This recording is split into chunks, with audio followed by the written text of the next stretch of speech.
Yo,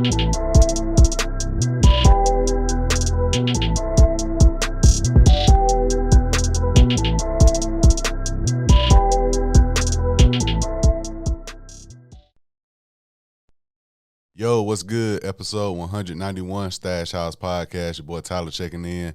First time listeners, thank y'all for tuning in. If you tune in weekly, salute. And just an episode, saw some topics you may want to hear about. Salute to you as well. Like, share, subscribe, retweet, whatever you do to help support the podcast. I greatly appreciate it. All streaming platforms, Apple Podcasts, Google Podcasts, Spotify, Anchor app, YouTube. Make sure you guys subscribe, leave comments, leave reviews. Thank y'all for tuning in this week. Not much important things for me to talk about unless you're keeping up with my football teams, man. College football to be exact. Ohio State, we took the loss this past weekend against Michigan, 45-23. 45-23. I got to congratulate Michigan. I got to congratulate Jim Harbaugh. Second straight year, they took the victory over my Buckeyes. Last year, they was at home in Michigan. This year, they was in the Horseshoe at Ohio State. So, overall, I do want to start with congratulate the Michigan Wolverines. They did things right on both ends of the ball, and they exposed us. You know what I'm saying? No other way for me to put it. They exposed us. And this episode, I'm going to get into all that. So, no music this week. Just going to talk about my Buckeyes and the unfortunate situation we had this past weekend against Michigan. Now, to start, like I said, I got to congratulate Michigan. They did their thing. Going into the game, they started running back. He was hurt, so he was very limited, but, I mean, they picked up the pieces. You know what I'm saying? The old phrase in sports, you know what I'm saying? Next man up. And that's how they play in terms of running the football. Their quarterback, McCarthy, had an amazing game. 12 for 24, 263 yards, 3 touchdowns. And I feel like all 3 of his touchdowns was like over 35 yards. You know what I'm saying? I think he had one for like 75, one for 65. I think another one for like 45. Just exposing our secondary. And I always said for Ohio State, before this year started, I said I wanted a nasty Ohio State defense. And for the most part, we got that. Our front seven is spectacular. But I always said our corners and our safeties, you can get a big playoff against our secondary any given year. So I'm not surprised by that. Their running game was spectacular. Like I said, they star running back Corum, he was hurt, so he was very limited. He only had 2 carries for 6 yards. But like I said, next man up, they had Donovan Edwards go for 22 carries, 216 yards, and 2 touchdowns. I mean, Michigan was doing what they're supposed to do. Wide receiver, he just went crazy. Johnson, 4 catches, 160 yards, 2 touchdowns. They was doing everything right. You know what I'm saying? They was doing everything right. So I got to salute Michigan before I start with Ohio State because they won the game.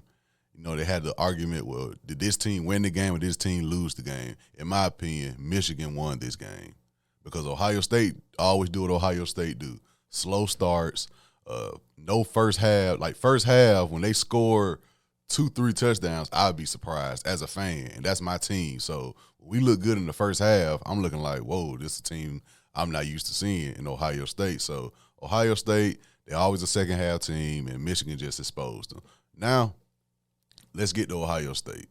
A lot for me to break down with Ohio State. What I'm going to do is I'm going to talk about the game. I'm going to talk about our head coach, Ryan Day, because I do feel like he's on the hot seat, in my opinion, but not to the point of, you know what I'm saying, he can get fired. I see a lot of people calling for Ryan Day to be fired. I'm not going to say fire him, but I said at the beginning of this season, this is my season to see what he's really about because even Harbaugh said it. He inherited a great team from Urban Meyer. Now you get your recruits in and your scouters in. Now let's see how you can do it. And we've seen the past 2 years, he ain't been able to get the job done against Michigan. And, you know what I'm saying, even in the playoffs. So I'm going to talk about Ryan Day a little bit more. And I'm going to talk about our playoff hopes because I do feel like we still got a chance to get into the playoffs, but we're going to need some help. So let's get into it. Ohio State, where to start first? Let's start with what I was saying earlier this week. At least at work, I was saying earlier this week. I need to start, you know what I'm saying, actually posting my thoughts on social media. I don't know why I hold it for the podcast because, shit, it's a podcast, but it's some things I want to talk about before, you know, recording and so my thoughts can be seen before I just come on the podcast and got to give a full recap and all that. But my thing going into this game for Ohio State was our running back situation. Henderson was out. Okay, Henderson was out, who's our top running back. Mayan Williams, who I've loved for the past couple of years, he was starting. But Mayan Williams, if you watch the game, he has One, he has trouble keeping his balance. Let's start there. Like, bruh, if you just tap bro in the thigh, he can just trip and fall. So that's one thing. He doesn't really see the holes in the defense and the holes that his offensive lineman set for him to go through and get some yards. He doesn't really see that very well. So that was a thing going for me. But what I was saying with the running back situation, and we did this on the first drive. I said, yo, we need a spark in our offense. Like a couple years ago when we had Sermon, I think Trey Sermon, he was our running back. He was the transfer from Oklahoma. We went to the national championship. Like the last 3-4 games the last 3 games of the season, I want to say it was Michigan.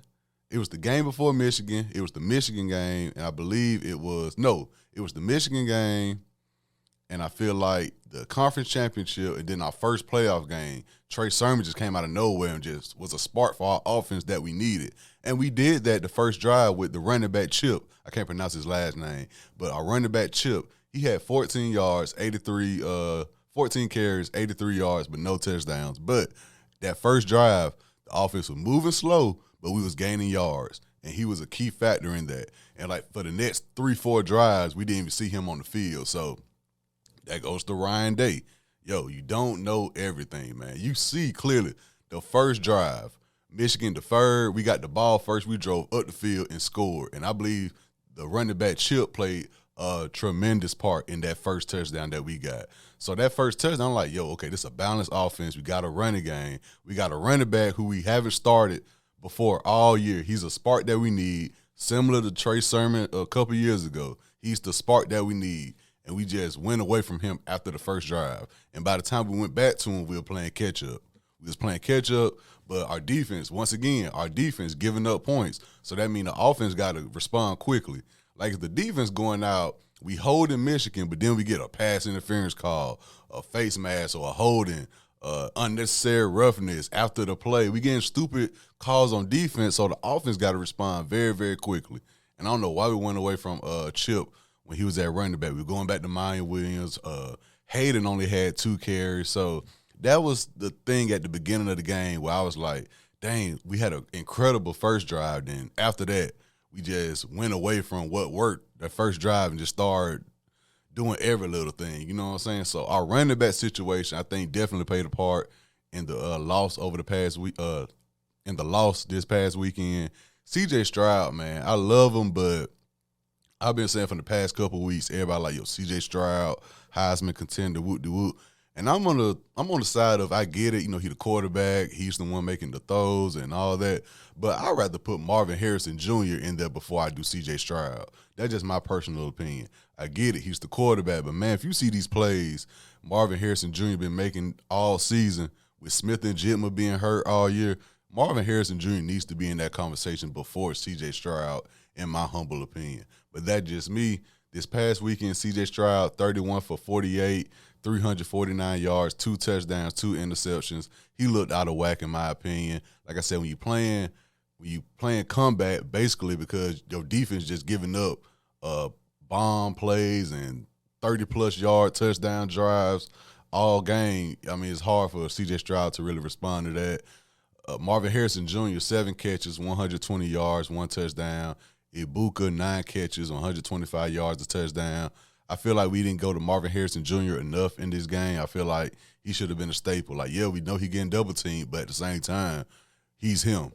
You know what I'm saying? He's him in that aspect. But all in all, what I think this goes down to, I think we went away from what worked that first drive. I feel like that could have worked, and our defense, our secondary just got exposed. I feel like that would have all came down to we had some bad penalty calls, some pass interference call that was kind of questionable in my opinion. But I mean, you can't turn your head to the fact that they was making plays after. I mean, they're making penalties out after the plays where they gave Michigan automatic first down. I mean, you can't do that. You can't do that and expect to win. You know what I'm saying? But Michigan definitely showed up. They put up 45 on us. They disrespected us. They put the flag in the middle of our field. So that what leads me now to Ryan Day. Ryan Day, this is unnecessary, man. Ryan Day might be, in a way, Ryan Day might be the James Harden of college football. And when I say that, y'all know what I mean. When I say James Harden, he's a great player, regular season, but when it's time to win, he just folds under the pressure. And Ryan Day, for the past 2 years, he's been doing that against Michigan, and that's unacceptable. Coming off 10 straight wins against Michigan, now you lose 2 straight, 1 away and 1 at home. This unacceptable, man. So Ryan Day, I can see why people calling for his job, but I'm going to say give him 1 more year. I'll say give him 1 more year. I'll say give him 1 more year. You know what I'm saying? Like I said, we still can make the playoffs, but I'm going to say give him 1 more year, man. You got to beat Michigan. You got to beat Michigan. You can't lose 2 straight.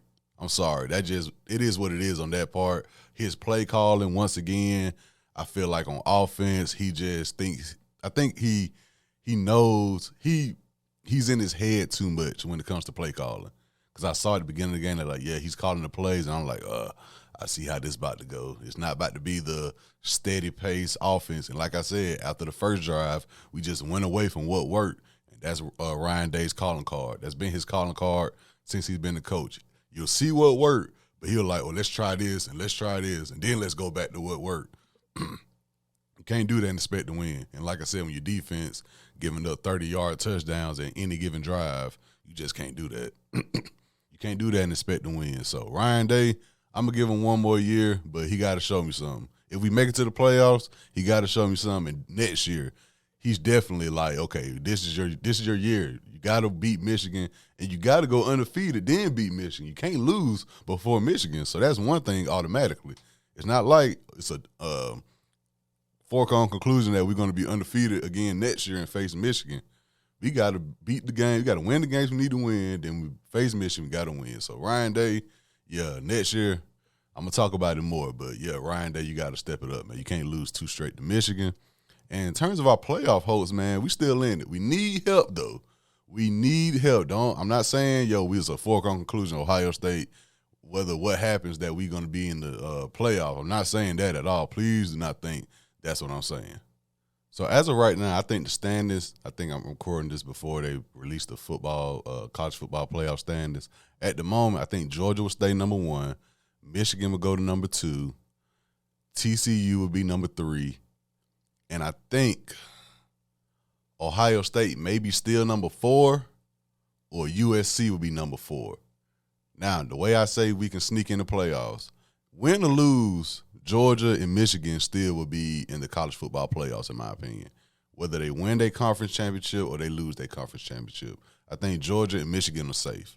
USC has to win out, and TCU has to win out. If TCU win out, they're still going to be top 4, in my opinion.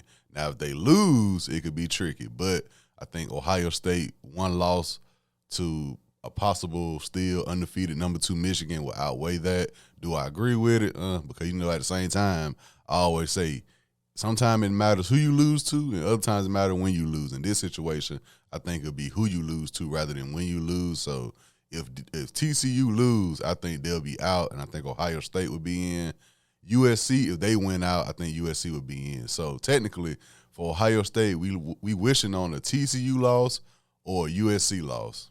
You know what I'm saying? I think we'll be in that situation. But at the same time, I'm one of those fans, the way we looked this past Saturday, I don't even know if I want to be in the college football playoffs. You know what I'm saying? It's just one of those situations like, yeah, we lost, but yeah, we can still get in, but do you really want to get in after you got embarrassed like that? You know what I'm saying? Of course you want to redeem yourself. Like, if we can get in and have a rematch against Michigan in the playoffs, I would love that. And come out on top, I would love that, trust me. But just the way our team look, the morale of our team right now, are those guys even in the mindset of, let's get in this playoffs and show people what's up for real? You know what I'm saying? So it's a lot of questions that need to be answered even if we make the playoffs. You know what I'm saying? So it's a lot of things left on the table. But, yes, Ohio State is still in the running to be in the playoffs. Like I said, win or lose, Georgia and Michigan safe. TCU got to win out. And I do believe whether the rankings this week have USC at number 4 or USC at number 5, I feel like either way, if USC win their conference championship, they should be in my opinion, over Ohio State. And like I said, if TCU win, they should be in over Ohio State as well, in my opinion. But overall, yeah, man, you got to take your win with the losses. Am I upset that we lost? Of course. Do I feel like we could have played better? Of course. But that's just the way the ball rolled, man. I'm a L.A. Lakers fan, too, so I know all about just how sports work and everything. Trust me. It's not built for the weak, man. Trust me. And rivalry, you know what I'm saying, last week of the regular season for college football, Thanksgiving weekend, rivalry week, anything can happen. But, man, when your team just get embarrassed like that, once again, another team planted a flag at the Ohio State 50-yard line. Of course, Baker Mayfield did it years ago at Oklahoma. This past Saturday, I saw the clip. Michigan players did it. It's just like, damn, dog. Like, Ohio State, we need a head coach to really get these boys like, hey, man, y'all got to wake the hell up. And Ryan Day, I haven't seen it yet. It's like when we beat Clemson that playoff a couple years ago, I was like, okay, this is the team I want to see. And then we lost to Alabama. Then last year we lost to Michigan the way we lost to Michigan. Saturday we lost to Michigan the way we lost to Michigan. It's just a lot of questions for Ryan Day. You know what I'm saying? We'll see in terms of playoff hopes or bowl games, who's going to play, who's going to sit out. We'll see. But Ohio State, man, I was very disappointed, you know what I'm saying, the way we played Saturday. It's just one of those situations like, yo, you got to know what time it is, man, with these rivalry games. You know what I'm saying? So that's all I got this week. You know what I'm saying? Ohio State. That's all I can really talk about. Get my thoughts because y'all know I'm an Ohio State fan.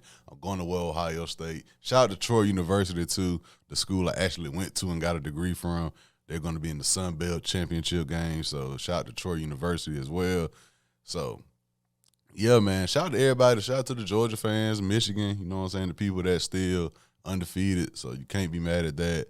It was a game, though, man. It was a game. Very, very high pace, high intensity, number 2 versus number 3. I enjoyed watching it. I just wish the result was a little bit different, though, man. But this has been episode 191, Stash House Podcast. Your boy Tyler checking in. Make sure you guys go out, have a great work week, a great school week. Take care of yourself, man. Take care of your people. Make sure your people straight. Hope everybody had a great holiday weekend this past weekend and last week. Spend time with your people, with your family, your friends. Enjoyed yourselves, man. Got back home, went to sleep in your bed. All that good stuff, man. Stay hydrated. Keep me in your prayers. I do the same for y'all, man. Salute.